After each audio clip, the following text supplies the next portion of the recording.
Hi guys, it's Ali here. Today I have a vlog from you from my house where I live, and I wanted to talk about my experiences lately, what's been going on in the hood of my life. So I'm just going to talk about some stuff that's been going on lately. I finished university for the semester, so I've been pretty happy about that. Went out to a few parties and things like that, but I actually had a lot of parties cancelled, and whenever I seem to go out with people lately, they always seem to get me to pay for it.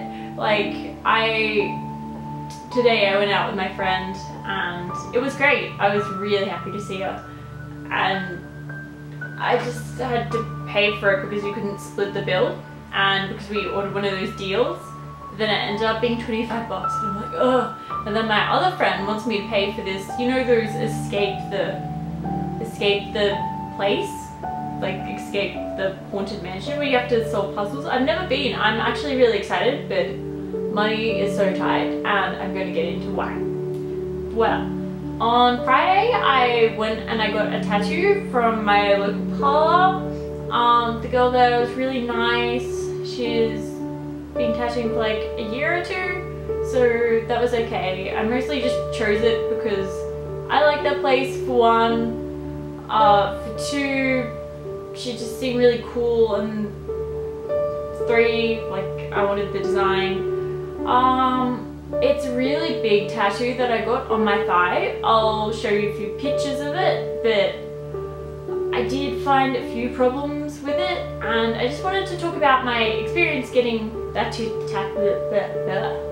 I just wanted to talk about my experience getting the tattoo and what it was kind of like, just in case you're considering getting a thigh tattoo. Now you know. Well, I went in there and was sitting down, and she told me, like, I booked an appointment for 2 weeks later because that was when she was first available. She was just like, oh yeah, sit down, I'll just get ready. I did pay a $50 deposit, which was non-refundable, which I don't really like. I guess that's kind of how they suck you in. I'm considering shading, but I'm also not, so I'm not sure whether to get shading or whether to just leave it as is, because when I was getting this tattoo, I'm going to sound really like weak-willed or something, but I started shaking uncontrollably during the tattoo, and I was like, oh my god, she's going to stuff up the lines because I'm shaking so much. I wasn't sure if it was nerves as in nerve endings, or if it was nerves as in I'm so nervous I'm going to puke. It could have been either. My friend was supposed to come with me, but then he bailed, and I didn't really want him to come because he kind of talks endlessly and he would have been really distracting. But it would have been nice because I hadn't told anyone beforehand that I was getting this tattoo except for a couple of friends. And the people that I did tell kind of peer pressured me into going through with it, like my friend who talks endlessly, which wasn't that great. Don't get a tattoo because someone tells you to. I wanted it. I was so unsure about it, but I was just like, I'm gonna follow through, I'm gonna do this, and I'm proud that I did it. Although, like, all these things come with costs, like money, disappointing your parents, like going to job interviews, impressions, things like that. So, like, some of the line quality if you don't go to an amazing place, which I guess was kind of my experience. The place that it's really popular in Sydney I went to, but it was just really uncomfortable because they kind of glared at me the whole time. Maybe they're having a bad day, but the staff were wearing all black, and they just kind of looked at me like, you're not serious. Like, I could feel them judging me, and so it was nice to go to a place where I wasn't being judged as much. Hopefully not. I hope my tattoo artist wasn't judging me the whole time. But yeah, I've got it, and it's day 3, so I've had it for 3 days now. The first day, there wasn't much pain during. The pain was more from the bigger needles, kind of. I'm not like, maybe it was just because because I got in such a fleshy, fatty location that it didn't hurt as much. But people kind of talk up the pain, and I'm like, no, the real pain starts when you leave the tattoo parlor and have to put up with it rubbing against your clothes, because I have to wear these tight pants for work, right? So I was putting on the cream, like putting the light coating on, exactly blah blah blah, taking the plastic off. I didn't know that the plastic and the bandage makes it a different time that you have to take it off, but whatever. So I was going to work, and it was the second day that I had this tattoo. I just had a really hard night, got into a fight with my parents about it because I hadn't told them, and I had to live with it or whatever. And they said some really hurtful things, but I think so long as you know that it's not about you, even if it's directed at you, it's might be their judging your character, but someone else's opinion of you doesn't define you. Like, why would it do that? Because like ISIS might hate me somewhere. Like there's probably heaps of strangers that I've never met who hate me uncontrollably just because I exist, because I am Australian, because I'm middle class. Even when it's someone like your mum, I think they grew up in a different time, they have different notions, different ideas that define them, make them an individual, and that's all really exciting, but I'm not gonna let your individuality like define my individuality, if you know what I mean. Anyway, that's a different story. So I was at work, I had an 8-hour shift, I had to wear my tight work pants, right? I was like, oh god. So I could barely walk that morning when I got up because I put on the pants. I was like, no, because I kind of had to gingerly like pull my pants around the tattoo, because kind of when you put on pants, like the pants brush against your thighs, right? And any sort of brush, any interaction with the tattoo would just set off like all this oversensitive pain reception. I'd be like, oh! So that was a nightmare. And I had this plastic wrap on, but I knew, because I put it on, because I couldn't walk the first hour that I put on my pants, which is kind of ridiculous. But 8 o'clock in the morning, like the first day after, of course you wouldn't want anything. But I knew that like the plastic retains heat, or I looked it up on Google, University of Google, that's where I got my degree.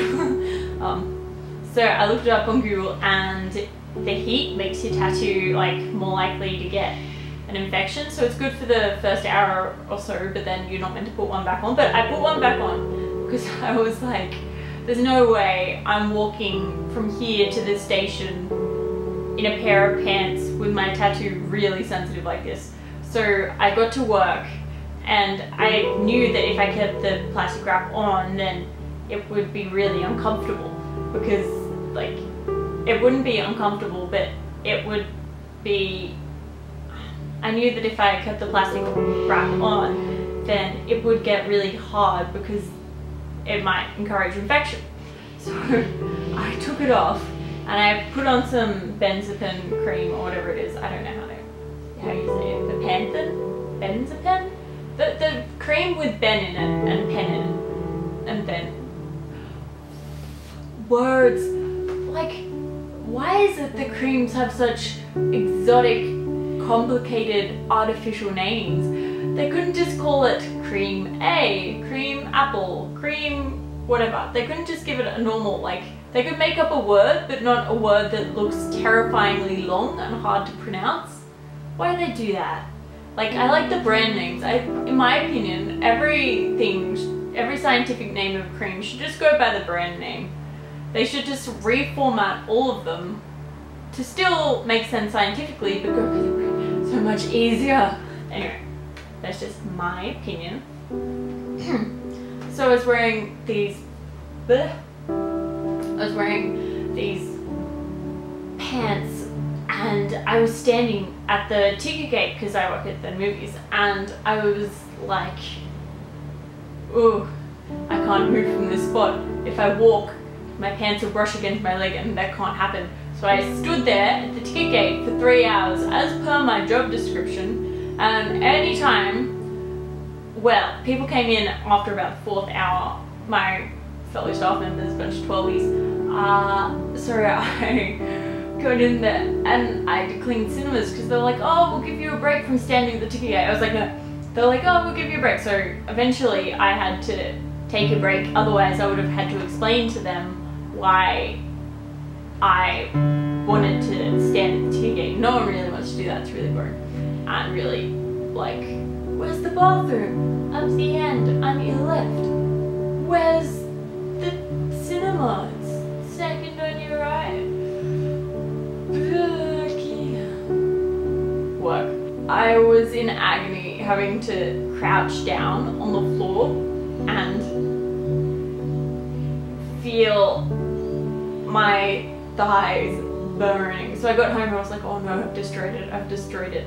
And I couldn't just wear no pants because my mum was home and I knew if I took off my pants then it would start another fight. So I was like, fuck. So my second day was complete. Any healing that should have been done probably wasn't. Hopefully it won't turn out like a mess. When my tattoo artist took a picture of it, she took a picture of all my cellulite. I was like, why didn't you crop it out the cellulite when you pushed it on Instagram? It's like, I love my tattoo, but I don't want the cellulite in there. I would have got more likes apart from the cellulite. Just saying, just saying. I'm really happy with it though, for the most part. I think adjusting to the fact that it's full life is a really big deal. Yeah, so on the third day of having it, which was today, it's been pretty chill because I can just wander around, doesn't get too injured. Wait, no. Is today the fourth day? Yeah, today was the third day. So the third day you stop. Yesterday, I'm getting myself confused, bear with me. Yesterday was the third day, so I had to stop applying cream then. But I couldn't find my cream last night, so I was like, but I want to apply the cream before you're meant to stop applying it. Oh, so it was fine yesterday. Didn't get brushed up with too many things. I really want to wear short shorts with it, but I know my parents will see it, so it's just like, ugh. Can't wait till I move out. Then I can wear short shorts whenever I want. But I kind of want to know what people think, like anonymous, not on YouTube. No, don't tell me if you like my tattoo or not. That's not the point of this video. The point of this video is to talk about my life and my experiences in general. Oh, too hot, too hot, hot damn. Call police and the fireman. Okay. Like, look how cool it is. Do you guys even see this right now? Like without the logos and stickers. Whoa! Whoa! Whoa! Okay, so where was I? Whoa! Whoa! It's amazing! Yeah, today I went out with my friend and I wore a skirt, a silk skirt. I was like, ah, it feels so nice against my skin. And I haven't noticed too much bleeding. I was kind of worried about the redness. There was a bit of pus, but that's gone. It hasn't started scabbing or anything. This is day 4. So everything is going good, I guess. I'm happy with the design, more or less, and I'm happy. Oh yeah, I dyed my hair pink, as you can tell. I'm so frizzy, because I just left in the plaits from day 4 yesterday. I was like, I'm not gonna replate my hair for no reason. Why should I?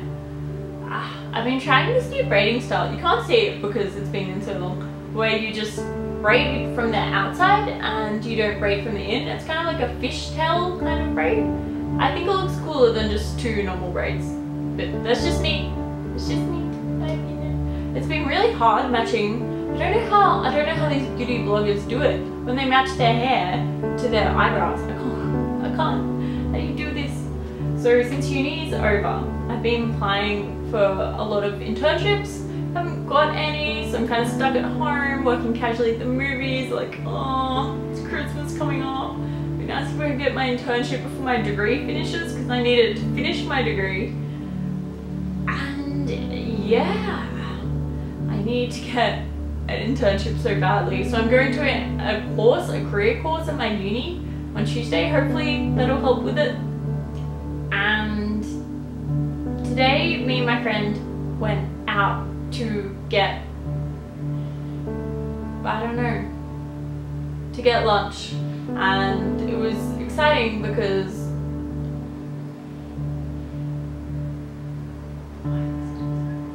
me and my friend went out to get lunch today, and I was pretty happy with it, except these chips that I got were really strange. I'll put a photo of it, but they were kind of shaped like flowers, and they didn't taste like normal chips. They were kind of like corn chips. It was on the menu, it was like, must try experience. So I was like, oh yeah, I'll try it because it's part of the deal. And I tried it, I was like, this is weird. I wanted chips, I'm spending all these kilojoules on things that aren't normal chips, that aren't tasty. So that was a little disappointing. But my friend's nachos look really cool. So I put them both on my Instagram. You know when you put two things on your Instagram and one day and you're like, oh, they're gonna think I'm Instagram obsessed. I'm gonna put 2 meals in one day, they're gonna think I'm really fat. And especially because it's at the same place, you're like, they're gonna think that I don't go anywhere. Really sad. But it's cool. I've been thinking of setting up an Etsy store for my designs. I'm gonna have to work on some actually original designs for that store. And I was thinking if I could go into the screen printing department at uni and print off some t-shirts or some posters, and then I could just have like a print Etsy store, because I'm not really good at like ceramics or jewelry or anything like that. So I think having prints, having t-shirts, things that you can easily mail people, like not too expensively, would be fun. I think that would be a great way to get started independently. So if anyone has any Etsy store tips, let me know. If anyone has any experiences with selling their artwork online, because yeah, I have been using these design crowd websites, which is like crowd sourcing designs from people. So I've been submitting my designs to there, but I haven't got any money yet, which is kind of frustrating. Because it's not like my designs are bad, they're alright. I mean, I went to design school, I like to draw, stuff like that. So it's not like they're terrible, because I put a bit of effort into each one, but they're just not earning me anything yet. And I'm a broke college kid, and I just want some money from the interwebs. So I'm gonna do things, I'm gonna try and get a job. Life so hard. And I had to email a bunch of people for references, which was strange, because you never know what they're going to say. You never know if they're going to say yeah, or if they're going to say no, or if they're not going to reply. It's like, please, I know like 2 people. I don't want to ask anyone in person. Just give me a reference. Because if you ask your friends, it's not like your friends are the bosses or anything. I don't know if you're good friends with the boss, if you guys are good at sucking up to the boss, but I'm not really. So whenever because you don't work next to your boss, I just work with my co-workers, so that's who I'm friends with, my workmates. So whenever I talk to the boss and ask my boss for because I have no idea what these people think of me. Like, I thought this one manager I had really liked me, but then it turns out like she just snapped at me one day, and I was like, whoa, that was not the personality I was expecting. So people are weird, you know? People are weird. We'd like to end this wonderful... My tea is still not cool. I've been talking for about 20 minutes and my tea is not cool yet. That is very disappointing. So what do you think? Do you like pink and purple? Should I try and go back to blue? I don't think I'm gonna get there because it's so bright. Oh my god, I wanted a pastel shade, but it came out hot pink. I mixed it because I used the Manic Panic hair dye. I mixed it with the pastelizer, but I realized that I should have done like 4 parts pastel and half a part color, as opposed to like 2 parts color and 4 parts pastel, because I use a lot of pastel, but you can't see any pastels in his head. So, you know, like, I'm sure everyone in the comments is going to be like, oh, you probably don't get a job because you've got hot pink hair and a tattoo. And I'm just gonna disclose for everybody now wondering, my tattoo is out of sight at work. It's covered by a skirt when I wear one, so my employees don't ever see this. I always wear a wig, a brown wig or a blonde wig to work, so I don't look unprofessional. The only other piercings I have are my tongue piercing, and nobody ever notices that. My tongue piercing, and nobody ever notices it. And my belly piercing, which I can't see at work anyway. And my ear piercings are just normal studs, don't go for anything weird or fancy, so like I should be able to get a job as much as anyone if I make the effort to look professional and not like some crazy chick off the street, which is who I am, honestly. But yeah, like it's not like I'm being withheld from getting a job for any of those reasons. Like I'm really trying, and I guess just because unemployment's so high in the city right now, it's to be expected. But I'm just gonna have to keep trying, and hopefully I'll get an internship, hopefully I'll get a job, a better job, hopefully I'll win the lotto. What can you do? Mwah! Goodbye everyone, my lovelies. Goodbye! Yeah, thanks for watching. If you like this video, don't forget to thumbs up, comment, subscribe, you know the deal. Or don't, just leave me. I've got 1 subscriber. Hey, shout out to that one guy who followed me. Thank you so much. I really appreciate it. God, somebody cares about my life. Somebody out there cares. Okay, that's enough of the drama. But I'll see you guys later. I hope you had a good weekend. I hope you had a good Halloween. And goodbye.